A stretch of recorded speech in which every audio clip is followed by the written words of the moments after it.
Let me tell you something, man. When I first heard Muslims talking about this thing called Riba, interest, I thought it was just some old religious rule about money, like one of those things people mention but don't really explain. But the more I dug into it, the more I started realizing, hold up, this ain't just some spiritual detail. This is a whole system, a whole mindset, a whole protection plan disguised as a rule. And the crazy part, it actually makes more sense today than it did back when it was first revealed. Because we live in a world right now where everybody's stressed, everybody's tired, everybody's drowning in payments they can understand, signing papers they didn't even read, stuck in numbers that follow them around like a shadow they can't outrun. And I'm sitting here reading how Islam forbids interest, straight up forbids it. And I'm thinking, man, if I knew this when I was 20, I would have avoided a whole lot of pain. But the real shocker was when Muslims explain why it's forbidden. They don't just say, oh, God said no. They break it down. They show how interest destroys families, breaks communities, traps the poor, makes the rich richer, and turns the whole world into one big game where you always lose, unless you already started at the top. And I'm listening to that like, well, that sure sounds familiar, don't it? And the more I learned, the more I realized this video wasn't going to be simple. This ain't just a topic. This is something that hits people right in real life. So today I'm talking about why Islam forbids interest, how it protects people, how it exposes the trap we all walk into, how it keeps money clean, and how it actually builds a world where folks can breathe instead of chase debt until their dying day. And trust me, we're about to get into some stuff that'll make you rethink what you're signing, how you're spending, and why so many people all over the world feel like no matter how hard they work, they never get ahead. Because I'm telling you right now, once you understand what Riba really is, you'll see exactly why Islam slammed that door shut 1,400 years ago, and why the modern world is proving that decision right every single day. Now look, when Muslims start talking about interest, Riba, they talk about it like it's poison. Not because money is bad, not because success is bad, not because wanting a home or a car or business is bad. No, they say it's because interest flips the whole idea of fairness upside down. It turns money from something you use into something that uses you. And man, when I sat down and really tried to understand this, it was like somebody turned the lights on in a room I didn't even know I was standing in. See, I grew up in a world where debt was normal, not optional, normal. You needed school, debt. You needed a car, debt. You wanted a house, big debt. You bought a couch, somehow still debt. Half the time you'd be signing a paper thinking you're about to own something, and you don't even realize you actually just signed up to work for the bank for the next 10 years. And the whole time they smiling at you, handing you a pen like they doing you a favor.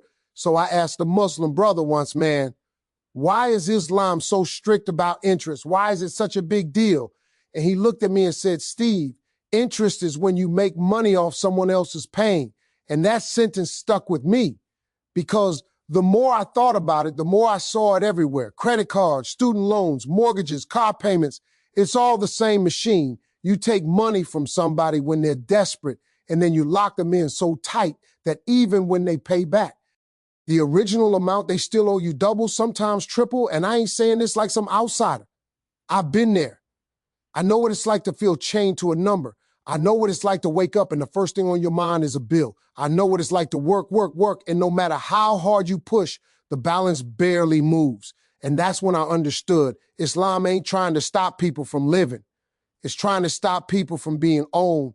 Because here's the thing about interest. You don't need to be foolish to fall into it. You just need to be human. You need to be a little scared, a little stressed, a little short on cash, and that's it. The trap springs shut. And Islam looks at that and says, nope, that's not how money should work. That's not how society should work. That's not how people should treat each other.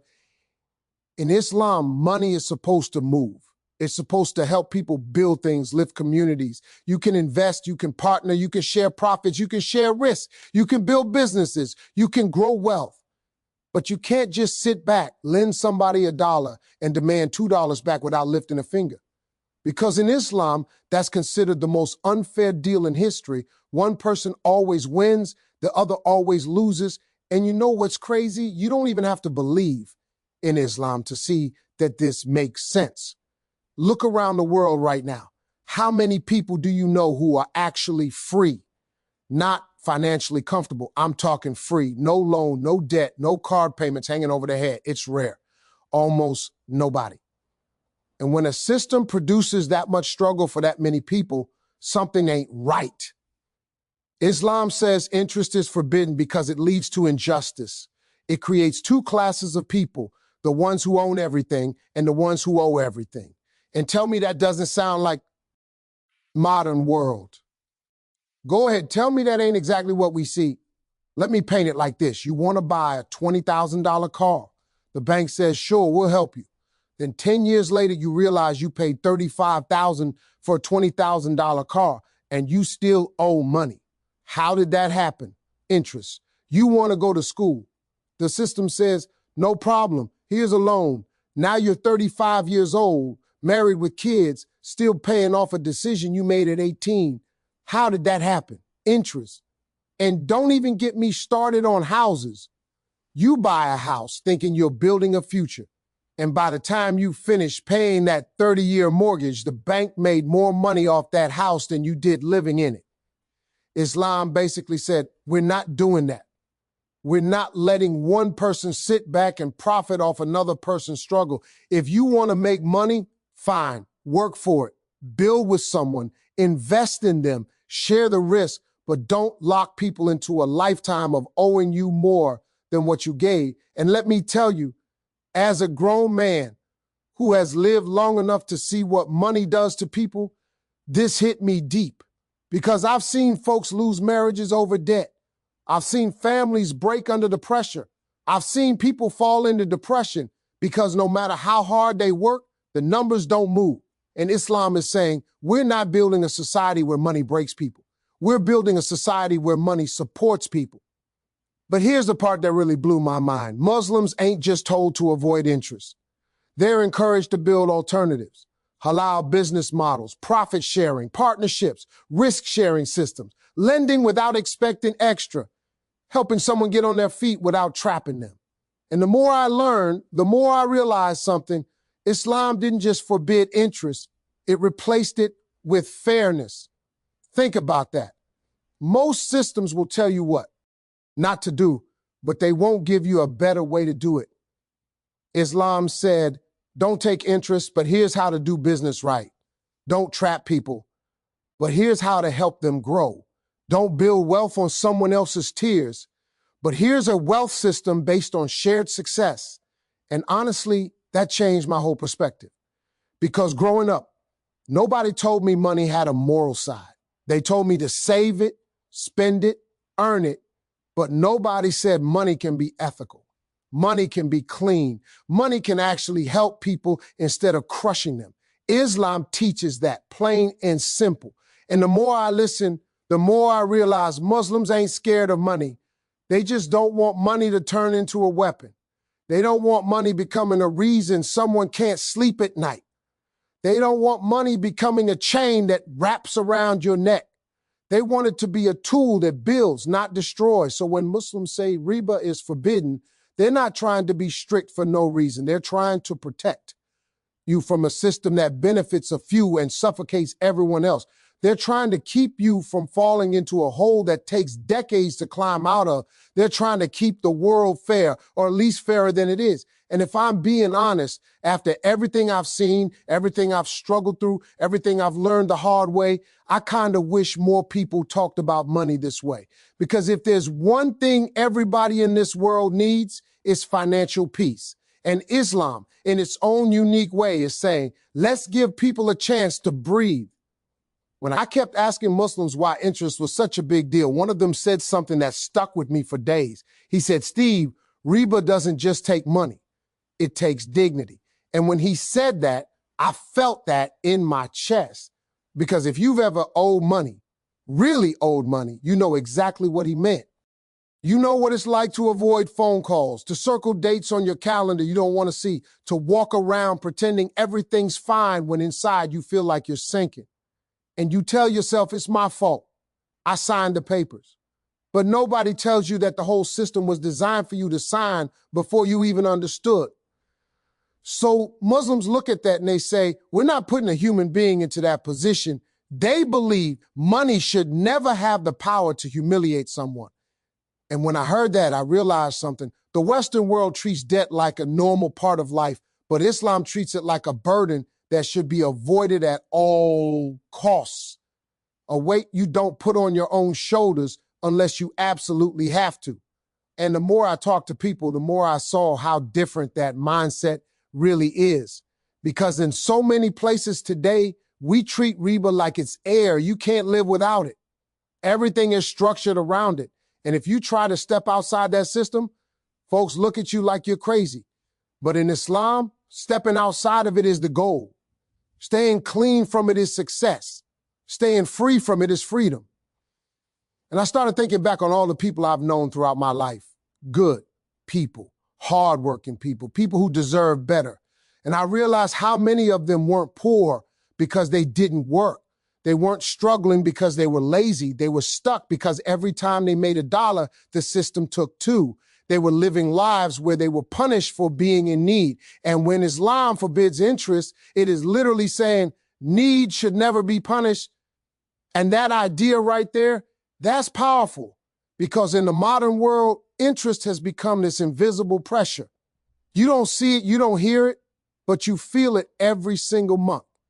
It hides inside your mortgage, your loans, your cards, your contracts.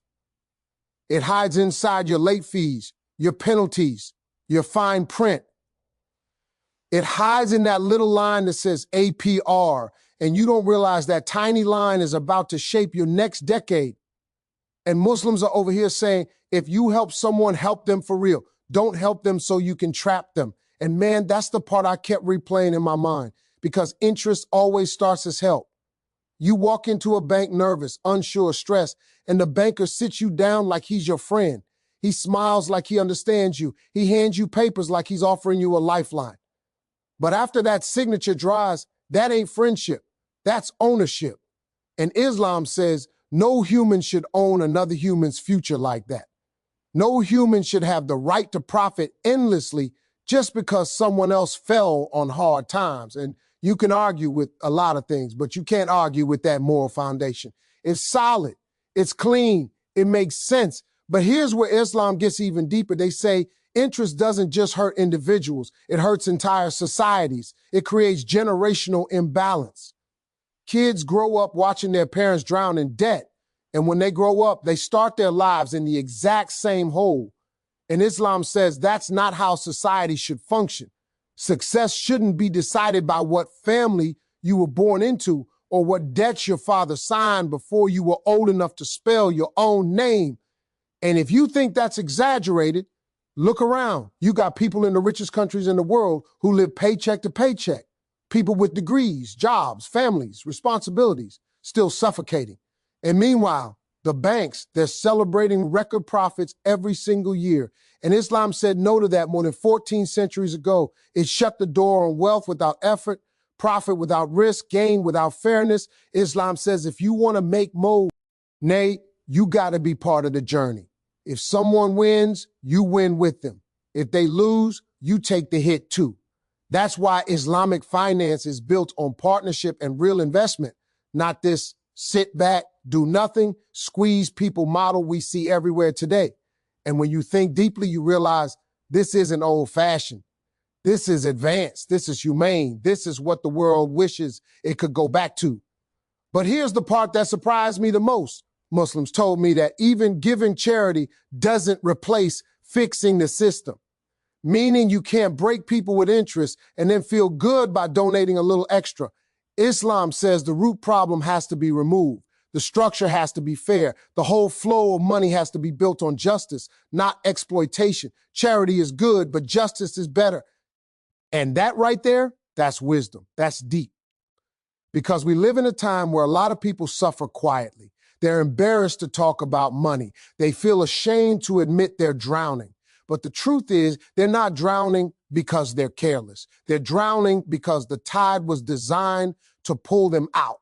And Islam saw that before the world even built banks. And when I think about all this, how Islam stops people from exploiting others, how it sets rules that protect you from getting trapped, how it creates business models that lift everyone instead of crushing someone, I can't help but respect the wisdom behind it. You don't need to be a Muslim to appreciate fairness. You just need to be human. And I'm telling you, the more I learned about Riba, the more I saw that interest isn't just a financial issue, it's spiritual. It affects your peace, your family, your sleep, your relationships, your health. It changes how you think, how you behave, how you dream. It steals the freedom God gave you. And Islam, in its own powerful way, is trying to give that freedom back. And when I finally sat back and looked at the whole thing, man, it hit me how deep this really goes. Because Islam isn't just saying, hey, don't take interest. It's saying, don't build a society on stress. Don't build a life on fear. Don't build your home on numbers you can't breathe under. And the more I thought about it, the more I realized how many people would sleep better at night if they weren't drowning under money that grows faster than their ability to live. You ever notice how interest makes you feel like you're chasing a finish line that keeps running away from you? You pay, and somehow the number barely moves. It's like trying to empty the ocean with a spoon. And people think they're failing because they're bad with money, when really the system is designed to keep you on your knees. When you step back and see that, you stop blaming individuals and start blaming the structure around them. That's what Islam was warning about from day one. Not because people are weak, but because the system is too powerful. And look, I'm a grown man who's seen a whole lot of life. I've been broke, I've been paid, I've been up, I've been down. And I can tell you this, when a whole system tells you it's normal to owe your whole life, something is wrong. When paying off your house takes 30 years, but missing 3 payments can take it away, something is wrong. When your kids' education means your kids inherit your debt before they even get a job, something is wrong. And that's when the Islamic principle made sense to me. Islam wants a society where money circulates, not suffocates, where you help each other grow instead of trapping each other in a corner, where business is clean, straightforward, no fine print waiting to bite you, where your success doesn't depend on someone else's misery. That's what interest does. It creates winners and losers before the race even starts. But Islam says the race should be fair, with dignity on both sides. So I sat there imagining what life would look like if people actually lived this way. No predatory loans, no families torn apart by debt, no stress eating people alive quietly, just simple, honest agreements. You need help? Here's help. You'll pay me back what you borrowed. Not double, not triple, not forever. And I thought to myself, man, that sounds like the kind of world a lot of folks are praying for right now, because at the end of the day, money comes and goes. But the wounds debt leaves, those stay. They affect marriages, dreams, confidence, mental peace.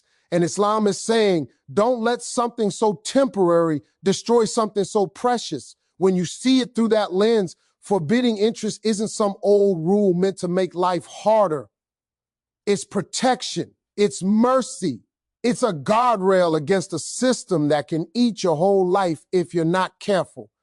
And I'll be honest with you, learning all this changed the way I look at lending, borrowing, business, all of it. It made me respect just how much thought Islam puts into protecting real people in real life, not in some spiritual, abstract way, but in the bills on the table, roof over your head, don't lose your mind type of way. It's a faith that wants you stable, wants you safe, wants you treated fairly. And looking at the world today, that's something we all could use a little more of.